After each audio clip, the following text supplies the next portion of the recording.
So let's talk about the first message here. Let's talk about gratitude. Okay, so what I am seeing here is for many of you, I understand that, the when it comes to work, when it comes to achieving whatever it is that you desire, like getting a job so that you can have a house, and getting a house so that you can invite all the people that you love into the house. Having disposable income so that you can buy nice things for your kids, so that you can buy a car and a home for your parents. You have this tremendous sense of loyalty, and I feel like not a lot of people get that about you. They see you as someone who's like constantly on the go, who's darting back and forth, who is very, very ambitious, but they also see you as materialistic. But your sense of materialism isn't just contained to you. You want to take care of the people that you love. Everyone wants nice things, but I feel like for you guys, you do want nice things, but you want to be able to afford a higher standard of living, mainly because you want to be okay. You want to be able to take care of the people that you love. And at the same time, I feel like, especially if for those of you who came from, rags to riches, all your worldly success is kind of like the physical, the tangible manifestation of all the things that you've had to do, all your achievements. It's coming out in a very tangible way. So if you have designer clothes, you want to flaunt it because you have worked your butt off for it. And you feel like, I'm going to flaunt it, damn it. I don't care what people say. So that's fine. And I also feel as well, it is really important when we go through life to preserve and maintain this sense of humility. Okay. And so gratitude and humility kind of, they're interwoven, and they do come hand in hand. And the point of it is, yes, you have, I want to say, overcome against all odds to get where you are today. You had to be very determined. You had to work hard. You had to wake up every day just to, go to a job that you hate. And then through over time, working at that job, gaining more job experience, gaining more, experience in your line of work, you're able to get into a higher paying job, et cetera, et cetera. So that's just the natural progression. And I feel like some of you are kind of lost in the process, and you start to think that, like, I got here based on my pure hard work and my sheer determination. No one helped me to get where I am. No one guided me. I didn't have a mentor growing up. Some of you even, my parents never went to college. They never guided me through that process. So there is this sense of resentment that the environment was not supportive, resentment that you didn't have the guidance and the mentorship, and the things were not handed to you on a silver platter. And the thing that I want to remind you is that whatever you believe in, whatever power that be, that you believe in, I feel like life or the universe will never give us what we can't handle. And so if you're comparing yourself to, somebody else who is very privileged, who had educated parents, who had mentorship, who had money, who had everything handed to them on a silver platter, and they're in the same position as you. And then if you're comparing that to you, who had it rough, who had to make your own way, who had to work extra hard, who had to even learn a new language, who had to, combat family instability, financial instability to get where you are right now, and you're comparing your life to this other person. You both are in the same place, but the other person had everything handed to them, and you had to fight for everything that was given to you. And you kind of look at the other person with resentment, right? You're just like, they're so clueless and blah, blah, blah.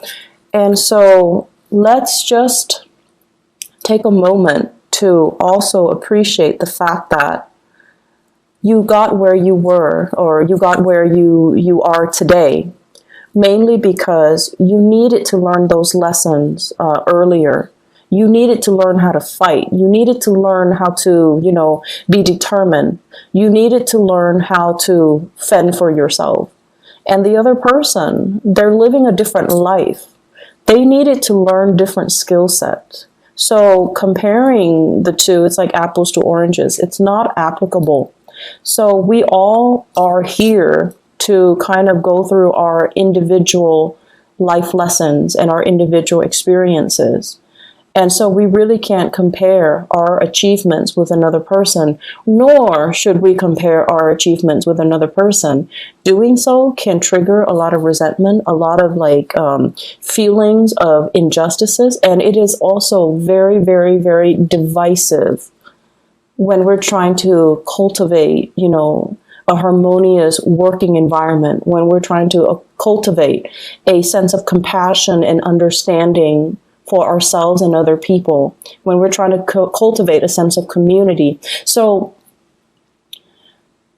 on the flip side of that, let's also talk about, we are a product of our environment. And I also feel as well, we can't get where we need to go unless we have to go through these lessons, but also we have learned from other people along the way. So in that case, in that situation, it's the people that shape you who you are, for good or for bad, but they also have helped you along the way. So I feel like it would be really, really self-centered to say that I got where I got today through my sheer determination and hard work. Nobody helped me, and that's all it is, and that's not true. So think back and give that gratitude, give that thanks to the people that helped you. I'm sure they are out there. Give thanks to maybe even your mom and dad who was babysitting the kids so that you can, finish up your schoolwork, so that you can, work an extra or a few hours later, like work overtime. And the people that are willing to, support you, read your term papers, make correction, proofread, teachers that inspire you. There are plenty of people that were there to really egg you on, okay? And I also feel for some of you, give that gratitude to yourself for, I feel many of you have made, let's just say, in your 20s and 30s, decisions that you should have known better. And this is not to shame anybody, but I feel like you learned lessons the hard way, and you knew that, I shouldn't make that, choice. It's not good for me. But you did it anyways. You had to learn the hard way, and you had to learn it a specific way. And so other people might have coasted through, the 20s and the 30s. They didn't really get themselves bogged down with these problems, but you did. So it took you longer to get where you need to be in relation to the other person. So everything that happens for a reason. And everything, we need to really understand, we're all parts of a whole. And through sheer strength and determination, you got where you got today, but it's still a byproduct of everything that everybody that helped you along the way, circumstances that needed to fall into place in the specific order in order for things to propel for you. Okay, so think of it as like the invisible hand, the divine, guidance, whatever it is. Give that prayer of gratitude. Take a moment to really think about all the people that really contributed to who you are right now, and you need to give that thanks. Okay. Doing so is going to help you kind of re-embed yourself in this social fabric. It's going to help you feel a little bit less tension and a little bit more at ease with the people around you. Okay, and it's going to also strengthen that emotional bond between you and other people. Okay. Second message here, completing a debt. So a cycle of completion. I'm feeling for many of you, you might have paid off your mortgage. I feel like this is something big. You might have paid off a major mortgage. So you're no longer owing money on a home. Major car payments, you're paying that off. Car payment, student loans for some of you. as well as home repair loans. So for those of you who are, who had to take out a loan because of home repairs, and you're also kind of resentful, like, oh, mom and dad didn't have the money to help me, and I had to do it on my own, and now it's paid off. I'm so proud of myself, and you should be proud of yourself. And I'm feeling as well, credit card, for those of you who were struggling in your 20s and your 30s with financial obligations and, running up your credit or ruining your credit. You're paying that off. You're getting things repaired. You're getting your life back on track on the financial front. I'm also feeling as well freeing up revenue. So I feel like many of you, I'm seeing as well some fathers paying off like child support. You're at the end of a cycle where the child is, has just turned 18, and your financial contributions or obligations, I would say, are you're no longer needed. So not just financially, not that, they don't need you emotionally, they do, but financially you're freed. Okay. And then for others, even like, couples or women, the kids have flown the nest and now you're free. So there is a freeing up of a revenue stream since you're no longer needing to pay all these loans or to take care of the child or to pay child support or whatever it is. The money is freed up. Definitely, don't look at it as, oh, yay, I have this new revenue stream. I'm going to go buy things. I'm just going to buy a new car. I'm just going to, don't do that. So spending freeze is in store, okay? And you want to start investing. You need to put that money away somehow to invest. It's freeing up because there is a reason for it. So don't go wild. Don't spend all your money all at once, okay? Free up that revenue stream. Invest in something. And I feel like if you do your research, there is going to be a major financial win for you when it comes to investment opportunities, okay? So if you are people that are in that category where something is freeing up, definitely invest in something. I feel like you're going to be pleasantly surprised, especially come the September timeframe, okay?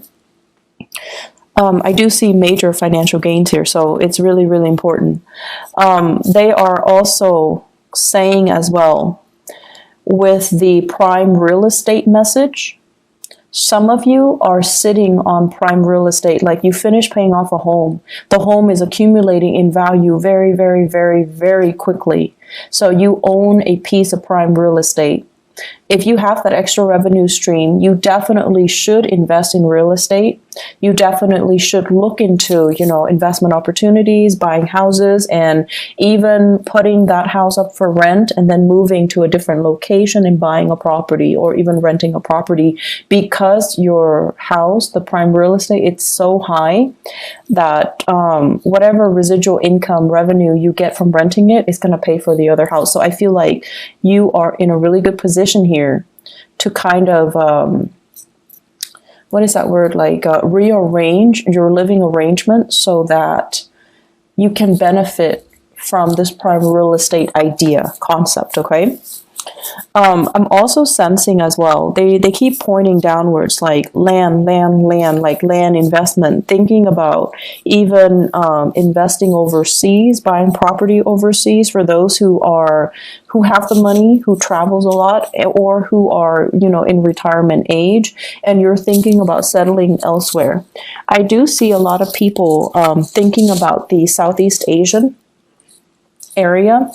I'm also seeing like, let me see, Southeast Asia. I'm also seeing as well like the northwestern corner of the United States as well as Canada. So like real estate in those areas.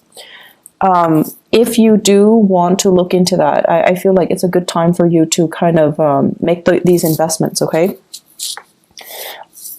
So let me backtrack a little bit here with that message here, completing that debt. Save up the money, save up whatever you can, okay? And definitely, like gratitude and humility. Humility is teaching you, to live a more humble life. So that means curbing your spending a little bit, entertaining people at home and not living your life through social media. Okay, so that basically means, don't have that flashy lifestyle. I don't think there's anything wrong with it, but I feel that if you have any type of inkling that this is empty, this is no longer fun, this is no longer what I want to do, then curb down on that social media presence and reinvest the money rather than, wasting or spending exorbitant amount of money to maintain that lifestyle, to maintain the designer clothes and, the fast cars. Okay. So I feel that ultimately it's going to leave you very empty and it's going to leave you financially drained. So what's the point, right? Reinvest that money elsewhere. You're in a really good position right now to think about, how you can live with a lot more gratitude and a lot more humility. Okay. I'm going to jump now. Prime real estate, going back to that message again. I feel as if many of you are thinking about as well, like retirement for parents. So you might have finished taking care of the kids and now you're thinking about, how are my folks doing? Are they happy? Do I need to buy them property? Do I need to do anything for them? And you're going to want to do something big for them. But I would urge you, before you do that, have a talk with them, because they might not want you to. They might have, different ideas in mind. They might not want to settle down in one place. Like if you're thinking about buying them a car or a house, they're just like, no, honey, we want to travel the world. We want to be somewhere else. So you want to have these conversations first before you jump the gun. I feel like some of you are planning a big surprise, but you need to have the conversation first, okay? For those of you who are dealing with children, who have children, and especially an earth sign child, so a Taurus, a Virgo, or a Capricorn, what I do feel here is this is a child that needs to be, the energy needs to be expended. So they need to either be enrolled in, like extracurricular activities, a tutor, a mentor, or something outside of the classroom, okay? So it's almost like they're not getting enough stimulation and they're not getting enough, their curiosity is not satiated in the classroom. They're going to need more. And I especially feel like extracurricular activities. And I do feel as well, if you have children who are like in high school and they're thinking about studying abroad, like going to study abroad, definitely encourage them, because I feel like that's going to be a really good opportunity for them to really expand their mind and their consciousness, and also to have that, to make them a lot more competitive when they join the university or when they are in the labor force. I feel like there's a child here that wants to go somewhere else. So it could be like, they're in the West Coast and they're in high school, and there's a debate, or there's like a summer program in Washington, D.C., in New York. They want to get involved. Definitely encourage them to go, okay? Encourage them to do it. Encourage them to just explore outside of their territory. And I also feel like they could be middle school age, going going further away for a competition. So there is a little bit of money that needs to be accounted for if you have in particular an earth sign child, so Taurus, Virgo, or Capricorn.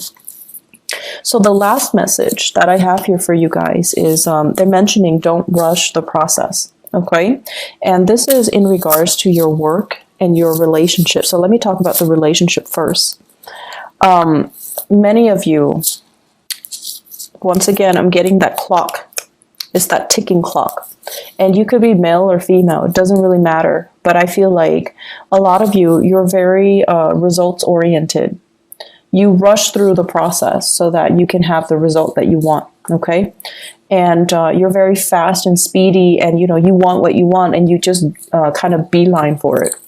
And what I'm seeing here is wanting a relationship to form wanting certainty, wanting that definitive answer from a relationship partner. And they're saying, don't rush the process. You need to know this person a little bit more. You need to take time to kind of understand this person and see how they operate under pressure before you should commit to them.